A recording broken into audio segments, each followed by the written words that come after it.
Welcome back to another chilling episode. Today, we dive into 3 horrifying true diner horror stories that will make you think twice before your next meal. These stories come from the darkest corners of the internet, whispered from one terrified soul to another. They speak of places we all know, places of comfort and familiarity. But after tonight, you might see them in a new light. Grab a seat, dim the lights, and prepare yourself, because what you're about to hear will chill you to the bone. Our first story takes place in a small-town diner, the kind that's been around for decades. The air is thick with the smell of coffee and greasy fries. It's pushing past midnight, the clatter of the lunch rush a distant memory. Behind the counter, a weary waitress, Martha, wipes down the counter, lost in thought. The bell above the door jingles, announcing a new customer. He's tall and imposing, with shadowed eyes and a smile that doesn't quite reach them. Martha approaches him, forcing a tired smile. "What can I get for you, hun?" she asks, her voice raspy from a long shift. The man orders coffee, black as night, and a slice of apple pie. Something about him sets Martha on edge. His eyes seem to follow her every move, a strange intensity burning in them. He eats his pie slowly, deliberately, as if savoring each bite, or perhaps savoring the growing fear he senses in Martha. Days turn into weeks, and the man becomes a regular, always appearing late at night, always sitting at the same booth, always ordering the same thing. Martha learns his name is David, but that's all she learns. He volunteers nothing, and his silence speaks volumes. One particularly slow night, David starts asking Martha about her life, her family. He seems particularly interested in her routine, her drive home each night. Martha, usually a friendly woman, finds herself recoiling from his questions, a cold dread creeping up her spine. Her gut screams at her to stay quiet, to avoid him. The next night, David isn't there. Martha breathes a sigh of relief, but it's short-lived. As she's closing up, she notices a figure standing across the street, shrouded in the darkness. David. He's just standing there, watching her. The same unsettling smile plays on his lips. Martha rushes to her car, her heart pounding in her chest. She can't shake the feeling that she's being watched, hunted. She drives home a different way that night, her fear a living thing in the car with her. The image of David standing in the darkness haunts her. She changes her routine, avoids walking alone at night. Weeks turn into months, and the fear, though dulled, never truly disappears. The diner, once a place of comfort, now carries an unsettling chill. And late at night she sometimes thinks she sees him, lurking in the shadows, a constant reminder that some hungers are never truly satiated. Our next story takes us to a bustling city diner, always alive with noise and chatter. The smell of sizzling bacon and freshly brewed coffee fills the air, a stark contrast to the darkness that clings to booth number 7. It looks like any other booth in the diner. Red vinyl seats, a scratched tabletop, but those who know its history avoid it like the plague.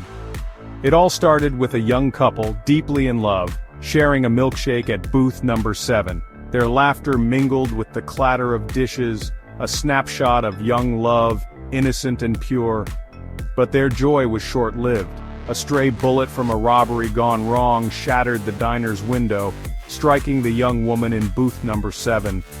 Her lifeless hand slipped from the milkshake glass, the sweet treat turning bitter in an instant. The diner was closed for weeks, the silence deafening in the wake of the tragedy.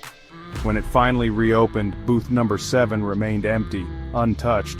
Customers who dared to sit there reported feeling a cold chill, a sense of dread so profound it sent shivers down their spines. Waitresses swore they saw the young woman's reflection in the booth's shiny surface, her face pale and sorrowful. Dishes would inexplicably move, glasses shattering on the floor. Food, once piping hot, would turn ice cold in an instant. The stories spread like wildfire, each more chilling than the last. One skeptical waitress, eager to debunk the rumors, decided to spend the night in the diner, specifically in booth number 7. She wanted to prove there was nothing to fear, that the stories were just that, stories. As the night wore on, the diner grew quiet, the once bustling space now eerily still. She sat in booth number 7, her bravado slowly giving way to unease. The air grew heavy, the temperature dropping dramatically, and then she heard it. A soft whisper, barely audible, seeming to come from right next to her ear. "It wasn't your time," the voice whispered, sending a wave of ice through her veins. The waitress didn't wait around for more. She fled the diner, her skepticism shattered, replaced by a terror she couldn't explain. To this day, booth number 7 remains empty, a chilling reminder of the love lost and the restless spirit that lingers there. Chapter 3. The Disappearing Waitress. Our final story takes us to a roadside diner, miles from civilization, a beacon of warmth in the vast emptiness. The diner was known for its delicious apple pie and the friendly waitress Betty, who always greeted customers with a warm smile and a kind word. She was a fixture in the diner, a source of comfort for weary travelers and lonely truckers passing through. Then one night, Betty vanished. She was last seen closing up the diner, her familiar silhouette outlined against the dim lights. The next morning, the diner was found deserted, the coffee pot still brewing, half-eaten meals abandoned on tables. Betty was gone. Days turned into weeks, and the investigation into Betty's disappearance turned up nothing. No signs of a struggle, no forced entry, no witnesses. It was as if she had vanished into thin air. Rumors began to circulate, whispers of strange occurrences at the diner in the days leading up to Betty's disappearance. Some customers swore they saw a shadowy figure lurking in the diner's reflection in the window, its eyes fixed on Betty. Others spoke of hearing strange whispers, disembodied voices that seemed to emanate from the walls themselves. One trucker, a regular at the diner, claimed that Betty had confided in him about a recurring nightmare. She described a desolate highway, a shadowy figure beckoning her towards a dark and endless abyss. He dismissed it as just a dream, but now, the memory sent shivers down his spine. The diner remained abandoned, a shell of its former self, a chilling reminder of the waitress who vanished without a trace. Some say Betty simply grew tired of her solitary life and decided to disappear, seeking a fresh start elsewhere. Others believe something more sinister took hold of her that night, something that snatched her from the warmth of the diner and dragged her into the darkness that lurked beyond its bright lights.